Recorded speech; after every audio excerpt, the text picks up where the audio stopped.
خلیفہ ثانی حضرت عمر فاروق رضی اللہ تعالی عنہ کے حالات زندگی اور سیرت پر پروگرام سنیے۔ فاروق اعظم، تحریر شمس العلماء علامہ شبلی نعمانی، پروڈیوسر عرفان بھٹی۔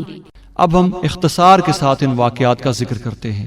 حضرت صلی اللہ علیہ وسلم نے جب مدینہ کو ہجرت کی تو قریش کو خیال ہوا کہ اگر مسلمانوں کا جلد استحصال نہ کر دیا جائے تو وہ زور پکڑ جائیں گے۔ اس خیال سے انہوں نے مدینہ پر حملے کی تیاریاں شروع کی۔ تاہم ہجرت کے دوسرے سال تک کوئی قابل ذکر معرکہ نہیں ہوا، صرف اس قدر ہوا کہ 2-3 دفعہ قریش چھوٹے چھوٹے گروہ کے ساتھ مدینہ کی طرف بڑھے، لیکن حضرت صلی اللہ علیہ وسلم نے خبر پا کر ان کو روکنے کے لیے تھوڑی سی فوجیں بھیجی اور وہ وہیں رک گئے۔ سن 2 ہجری سن 624 عیسوی میں بدر کا واقعہ پیش آیا جو نہایت مشہور معرکہ ہے۔ اس کی ابتدا یوں ہوئی کہ ابو سفیان جو قریش کا سردار تھا، تجارت کا مال لے کر شام سے واپس آ رہا تھا کہ راہ میں یہ غلط خبر سن کر کہ مسلمان اس پر حملہ کرنے چاہتے ہیں، قریش کے پاس قاصد بھیجا اور ساتھ ہی تمام مکہ اڑایا۔ رسول اللہ صلی اللہ علیہ وسلم یہ خبر سن کر 300 آدمیوں کے ساتھ مدینہ سے روانہ ہوئے۔ عام مورخین کا بیان ہے کہ رسول اللہ صلی اللہ علیہ وسلم کا مدینے سے نکلنا صرف قافلہ کے لوٹنے کی غرض سے تھا، لیکن یہ امر محض غلط ہے۔ قرآن مجید جس سے زیادہ کوئی قطعی شہادت نہیں ہو سکتی، اس میں جہاں اس واقعے کا ذکر ہے یہ الفاظ ہیں، ترجمہ: جیسا کہ تجھ کو تیرے پروردگار نے تیرے گھر یعنی کہ مدینہ سے سچائی پر نکالا، اور بے شک مسلمانوں کا ایک گروہ ناخوش تھا، وہ تجھ سے سچی بات پر جھگڑتے تھے، بعد اس کے سچی بات ظاہر ہو گئی، گویا کہ وہ موت کی طرف ہانکے جاتے ہیں اور وہ اس کو دیکھ رہے ہیں، اور جبکہ خدا 2 گروہوں میں سے ایک کا تم سے وعدہ کرتا تھا اور تم چاہتے تھے کہ جس گروہ میں کچھ زور نہیں ہے وہ ہاتھ آئے۔ جب حضرت صلی اللہ علیہ وسلم نے مدینہ سے نکلنا چاہا تو مسلمانوں کا ایک گروہ ہچکچاتا تھا اور وہ سمجھتا تھا کہ موت کے منہ میں جانا ہے، اور مدینے سے نکلتے وقت کافروں کے 2 گروہ تھے، ایک غیر ذات الشوکہ یعنی ابو سفیان کا کاروان تجارت، اور دوسرا قریش کا گروہ جو مکہ سے حملہ کرنے کے لیے سر و سامان کے ساتھ نکل چکا تھا۔ اس کے علاوہ ابو سفیان کے قافلے میں 40 آدمی تھے اور حضرت صلی اللہ علیہ وسلم مدینے سے 300 بہادروں کے ساتھ نکلے تھے۔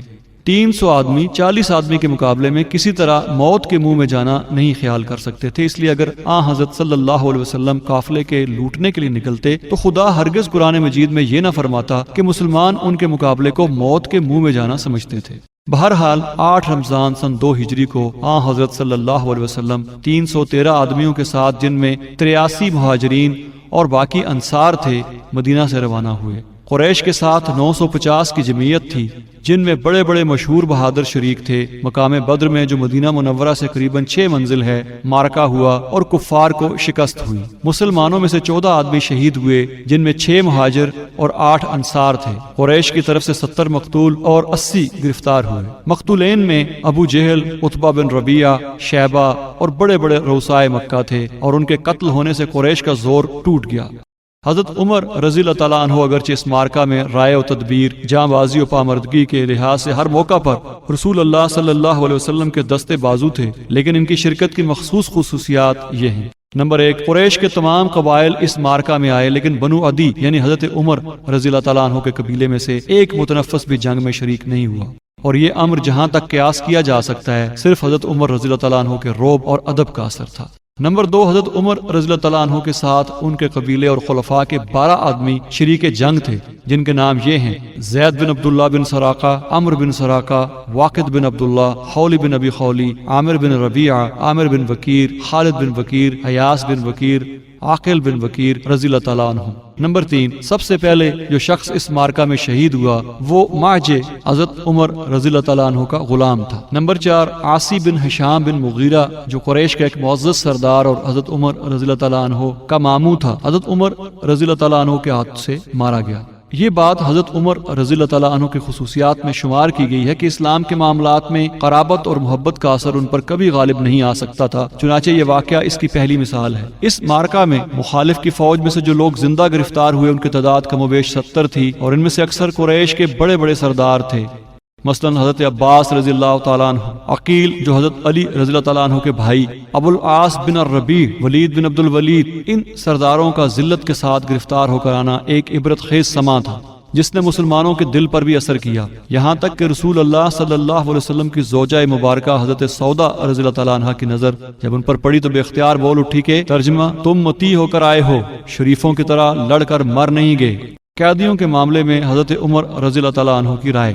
اس بنا پر یہ بحث پیدا ہوئی کہ ان لوگوں کے ساتھ کیا سلوک کیا جائے۔ رسول اللہ صلی اللہ علیہ وسلم نے تمام صحابہ سے رائے لی اور لوگوں نے مختلف رائیں دی۔ حضرت ابو بکر رضی اللہ تعالیٰ عنہ نے کہا کہ یہ اپنے ہی بھائی بند ہیں، اس لیے فدیہ لے کر چھوڑ دیا جائے۔ حضرت عمر رضی اللہ تعالیٰ عنہ نے اختلاف کیا اور کہا کہ اسلام کے معاملے میں رشتہ و قرابت کو دخل نہیں، ان سب کو قتل کر دینا چاہیے، اور اس طرح کہ ہم میں سے ہر شخص اپنے عزیز کو آپ قتل کرے، علی عقیل کی گردن ماریں، حمزہ عباس کا سر اڑائیں، اور فلاں شخص جو میرا عزیز ہے اس کا کام میں تمام کروں۔ حضرت صلی اللہ علیہ وسلم نے شان رحمت کے اقتضاء سے حضرت ابو بکر رضی اللہ تعالیٰ عنہ کی رائے پسند کی اور فدیہ لے کر چھوڑ دیا۔ اس پر یہ آیت نازل ہوئی، ترجمہ، کسی پیغمبر کے لیے یہ زیبا نہیں کہ اس کے پاس قیدی ہوں جب تک کہ وہ خوب خونریزی نہ کر لے۔ بدر کی فتح نے اگرچہ قریش کے زور کو گھٹایا، لیکن اس سے اور نئی مشکلات کا ایک سلسلہ شروع ہوا۔ مدینہ منورہ اور اس کے اطراف پر ایک مدت سے یہودیوں نے قبضہ کر رکھا تھا۔ حضرت صلی اللہ علیہ وسلم جب مدینہ تشریف لائے تو ملکی انتظامات کے سلسلے میں سب سے پہلے یہ کام کیا کہ یہودیوں سے معاہدہ کیا کہ مسلمانوں کے برخلاف دشمن کو مدد نہ دیں گے، اور کوئی دشمن مدینہ پر چڑھ آئے تو مسلمانوں کی مدد کریں گے۔ لیکن جب حضرت صلی اللہ علیہ وسلم بدر سے فتح یاب آئے تو ان کو ڈر پیدا ہوا کہ مسلمان زور پکڑ کر ان کے برابر کے حریف نہ بن جائیں۔ چنانچہ خود چھیڑ شروع کی اور کہا کہ قریش والے تو فن حرب سے ناشنا تھے، ہم سے کام پڑتا تو ہم دکھا دیتے کہ لڑنا کس کو کہتے ہیں۔ اور نوبت یہاں تک پہنچی کہ رسول اللہ صلی اللہ علیہ وسلم سے جو معاہدہ کیا تھا وہ توڑ ڈالا۔ حضرت صلی اللہ علیہ وسلم نے شوال 2 ہجری میں ان پر چڑھائی کی اور بالآخر وہ گرفتار ہو کر مدینہ سے جلا وطن کر دیے گئے۔ اسلام کی تاریخوں میں یہودیوں سے لڑائیوں کو جو ایک متصل سلسلہ نظر آتا ہے، اس کی ابتدا اسی سے ہوئی تھی۔ غزوہ سویق۔ قریش بدر میں شکست کھا کر انتقام کے جوش میں بے تاب تھے۔ ابو سفیان نے عہد کر لیا تھا کہ جب تک بدر کا انتقام نہ لوں گا غسل تک نہ کروں گا۔ چنانچہ ذوالحج 2 ہجری میں 200 شتر سواروں کے ساتھ مدینہ کے قریب پہنچ کر دھوکے سے 2 مسلمانوں کو پکڑا اور ان کو قتل کر دیا۔ رسول اللہ صلی اللہ علیہ وسلم کو خبر ہوئی تو آپ نے تعاقب کیا، لیکن ابو سفیان نکل گیا تھا۔ اس قسم کے چھوٹے چھوٹے واقعات اور بھی پیش آتے رہے، یہاں تک کہ شوال 3 ہجری سن 625 عیسوی میں جنگ احد کا مشہور واقعہ ہوا۔ اس واقعے کی تفصیل یہ ہے کہ اقرمہ بن ابی جہل اور دیگر بہت سے سرداران قریش نے ابو سفیان سے جا کر کہا کہ اگر تم مصارف کا ذمہ اٹھاؤ تو اب بھی بدر کا انتقام لیا جا سکتا ہے۔ ابو سفیان نے قبول کیا اور اسی وقت حملے کی تیاریاں شروع ہو گئیں۔ کنانا اور تہامہ کے تمام قبائل بھی ساتھ ساتھ ہو گئے۔ ابو سفیان ان کا سپہ سالار بن کر بڑے سر و سامان کے ساتھ مکہ سے روانہ ہوا اور ماہ شوال بدھ کے دن مدینہ منورہ کے قریب پہنچ کر مقام کیا۔ حضرت صلی اللہ علیہ وسلم کی رائے تھی کہ مدینہ میں ٹھہر کر قریش کا حملہ روکا جائے، لیکن صحابہ نے نہ مانا اور آخر مجبور ہو کر جمعہ کے دن مدینے سے نکلے۔ قریش کی تعداد 3000 تھی، جس میں 200 سوار اور 700 زرہ پوش بھی تھے۔ میمنہ کے افسر خالد بن ولید اور میسرہ کے اقرمہ بن ابی جہل تھے، اور اس وقت تک یہ دونوں صاحب اسلام نہیں لائے تھے۔ ادھر کل 700 آدمی تھے، جن میں 100 زرہ پوش اور صرف 2 سوار تھے۔ مدینہ سے قریباً 3 میل پر احد ایک پہاڑ ہے، اس کے دامن میں دونوں فوجیں صفا راہ ہوئیں۔ حضرت صلی اللہ علیہ وسلم نے عبداللہ بن جبیر کو 50 تیر اندازوں کے ساتھ فوج کے عقب پر متعین کیا کہ ادھر سے کفار حملہ نہ کر پائیں۔ 7 شوال ہفتہ کے دن لڑائی شروع ہوئی۔ سب سے پہلے زبیر نے اپنے رقاب کی فوج کو لے کر حملہ کیا اور قریش کے میمنہ کو شکست دی۔ پھر عام جنگ شروع ہوئی۔ حضرت حمزہ رضی اللہ تعالیٰ عنہ، حضرت علی رضی اللہ تعالیٰ عنہ، ابو دجانہ رضی اللہ تعالیٰ عنہ دشمن کی فوج میں گھس گئے اور ان کی صفیں الٹ دیں۔ لیکن فتح کے بعد لوگ غنیمت پر ٹوٹ پڑے۔ تیر اندازوں نے سمجھا کہ اب مارکا ختم ہو چکا ہے، اس خیال سے وہ بھی لوٹنے میں مصروف ہو گئے۔ تیر اندازوں کا ہٹنا تھا کہ خالد نے دفعتاً عقب سے بڑے زور و شور کے ساتھ حملہ کیا۔ مسلمان چونکہ ہتھیار ڈال کر غنیمت میں مصروف ہو چکے تھے، اس ناگہانی زد کو نہ روک سکے۔ کفار نے رسول اللہ صلی اللہ علیہ وسلم پر پتھروں اور تیروں کی بوچھاڑ کی، یہاں تک کہ آپ کے دندان مبارک شہید ہوئے، پیشانی پر زخم آیا اور رخساروں میں مغفر کی کڑیاں چپ گئیں۔ اس کے ساتھ آپ ایک گڑھے میں گر پڑے اور لوگوں کی نظر سے چھپ گئے۔ اس برہمی میں یغول پڑ گیا کہ رسول اللہ صلی اللہ علیہ وسلم مارے گئے۔ اسی خبر نے مسلمانوں کے استقلال کو متزلزل کر دیا اور جو جہاں تھا وہی سراسیمہ ہو کر رہ گیا۔ اس امر میں اختلاف ہے کہ آن حضرت صلی اللہ علیہ وسلم کے ساتھ اخیر تک کس قدر صحابہ ثابت قدم رہے۔ صحیح مسلم میں حضرت انس رضی اللہ تعالیٰ عنہ سے روایت ہے کہ احد میں آن حضرت صلی اللہ علیہ وسلم کے ساتھ صرف 7 انصار اور 2 قریشی یعنی سعد اور طلحہ رہ گئے تھے۔ نسائی اور بہقی میں بسند صحیح منقول ہے کہ 11 انصار اور طلحہ کے سوا اور کوئی آن حضرت صلی اللہ علیہ وسلم کے ساتھ نہیں رہا تھا۔ محمد بن سعد رضی اللہ تعالیٰ عنہ نے 14 آدمیوں کا نام لیا ہے۔ اسی طرح اور بھی مختلف روایتیں ہیں۔ حافظ ابن حجر نے فتح الباری میں ان روایتوں میں سے اس طرح تطبیق دی ہے کہ لوگ جب ادھر ادھر پھیل گئے تو کافروں نے دفعتاً عقب سے حملہ کیا اور مسلمان سراسیمہ ہو کر جو جہاں تھا وہ وہیں رہ گیا۔ پھر جس طرح موقع ملتا گیا لوگ آن حضرت صلی اللہ علیہ وسلم کے پاس پہنچتے گئے۔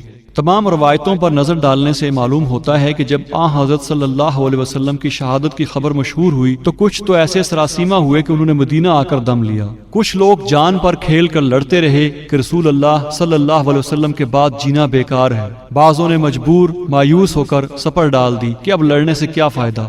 حضرت عمر رضی اللہ تعالیٰ عنہ اس تیسرے گروہ میں تھے۔ علامہ طبری میں بسند متصل جس کے رواں حمید بن سلمہ، محمد بن اسحاق، قاسم بن عبد الرحمن بن رافع ہیں، روایت کی ہے کہ اس موقع پر جب انس بن نضر رضی اللہ تعالیٰ عنہ نے حضرت عمر رضی اللہ تعالیٰ عنہ اور حضرت طلحہ رضی اللہ تعالیٰ عنہ اور چند مہاجرین اور انصار کو دیکھا کہ مایوس ہو کر بیٹھ گئے ہیں تو پوچھا کہ بیٹھے کیا کرتے ہو؟ ان لوگوں نے کہا کہ رسول اللہ نے جو شہادت پائی۔ انس رضی اللہ تعالیٰ عنہ بولے کہ رسول اللہ کے بعد زندہ رہ کر کیا کرو گے؟ تم بھی انہی کی طرح لڑو اور مر جاؤ۔ یہ کہہ کر کفار پر حملہ آور ہوئے اور شہادت حاصل کی۔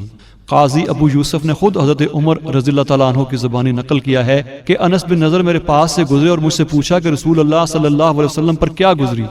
میں نے کہا کہ میرا خیال ہے کہ آپ شہید ہوئے۔ انس رضی اللہ تعالیٰ عنہ نے کہا کہ رسول اللہ شہید ہوئے تو ہوئے، خدا تو زندہ ہے۔ یہ کہہ کر تلوار میان سے کھینچ لی اور اس قدر لڑے کہ شہادت حاصل کی۔ ابن حشام میں ہے کہ انس رضی اللہ تعالیٰ عنہ نے اس واقعے میں 17 زخم کھائے۔ طبری کی روایت میں یہ امر لحاظ کے قابل ہے کہ حضرت عمر رضی اللہ تعالیٰ عنہ کے ساتھیوں میں طلحہ رضی اللہ تعالیٰ عنہ کا نام بھی ہے، اور یہ مسلم ہے کہ اس مارکے میں ان سے زیادہ کوئی ثابت قدم نہیں رہا تھا۔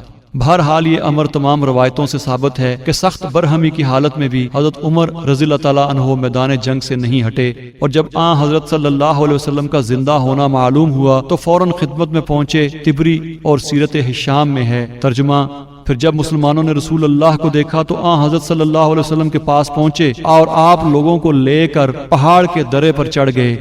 اس وقت آپ صلی اللہ علیہ وسلم کے ساتھ حضرت علی، حضرت ابوبکر، حضرت عمر، طلحہ بن عبید اللہ، زبیر بن عوام اور حارث بن سما رضی اللہ تعالیٰ عنہم تھے۔ علامہ بلازری صرف ایک مورخ ہیں جنہوں نے انصاب الاشراف میں حضرت عمر رضی اللہ تعالیٰ عنہ کے حال میں یہ لکھا ہے، یعنی ترجمہ حضرت عمر رضی اللہ تعالیٰ عنہ ان لوگوں میں سے تھے جو احد کے دن بھاگ گئے تھے لیکن خدا نے ان کو معاف کر دیا۔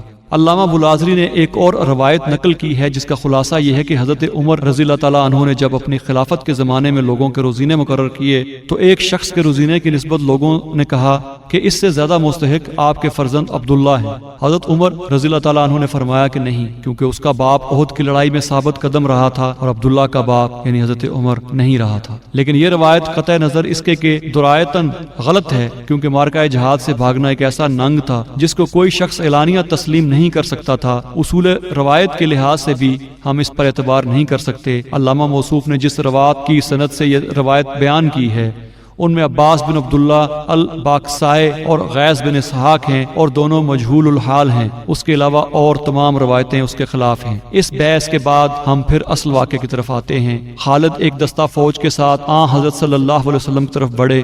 رسول اللہ صلی اللہ علیہ وسلم اس وقت 30 صحابہ کے ساتھ پہاڑ پر تشریف رکھتے تھے۔ خالد کو آتا دیکھا تو فرمایا کہ خدایا یہ لوگ یہاں تک نہ آنے پائیں۔ حضرت عمر رضی اللہ تعالیٰ عنہ نے چند مہاجرین اور انصار کے ساتھ آگے بڑھ کر حملہ کیا اور ان لوگوں کو ہٹا دیا۔ ابو سفیان سالار قریش نے درہ کے قریب پہنچ کر پکارا کہ اس گروہ میں محمد ہیں یا نہیں۔ آن حضرت صلی اللہ علیہ وسلم نے اشارہ کیا کہ کوئی جواب نہ دے۔ ابو سفیان نے پھر حضرت ابو بکر و عمر رضی اللہ تعالیٰ عنہم کا نام لے کر کہا کہ یہ دونوں اس مجمع میں ہیں یا نہیں، اور جب کسی نے کچھ جواب نہ دیا تو بولا کہ ضرور یہ لوگ مارے گئے۔ حضرت عمر رضی اللہ تعالیٰ عنہ سے رہا نہ گیا اور پکار کر کہا کہ او دشمن خدا، ہم سب زندہ ہیں۔